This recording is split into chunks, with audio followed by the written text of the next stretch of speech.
বেলুর, সুবোধ সরকার। আমি একটা কোণায় দাঁড়িয়ে দেখছিলাম দুটি ছেলে গেরুয়া বসন পরে মন্দিরের সিঁড়ি দিয়ে ওপরে উঠছিল। এত মন দিয়ে আমি কাউকে সিঁড়ি স্নেহ করতে দেখিনি, এত ভালোবাসা দিয়ে আমি কাউকে সিঁড়ি থেকে ধুলো তুলতে দেখিনি। সিঁড়ি না, যেন জননীর ত্বক থেকে ধুলো তুলছে।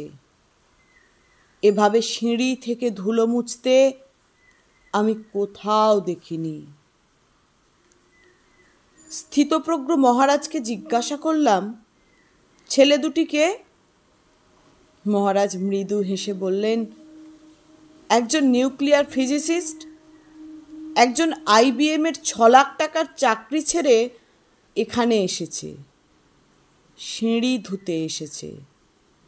যে সিঁড়ি দিয়ে মানুষ ওপরে ওঠে তা যেন পরিষ্কার হয়। মহারাজ চলে গেছেন। সন্ধ্যা নেমে আসছে গঙ্গায়, আমার ভেতরেও নামছে সন্ধ্যা। সারা পৃথিবীতে এত সিঁড়ি, সিঁড়িতে সিঁড়িতে এত দাগ, এত ধুলো, এত অপমান।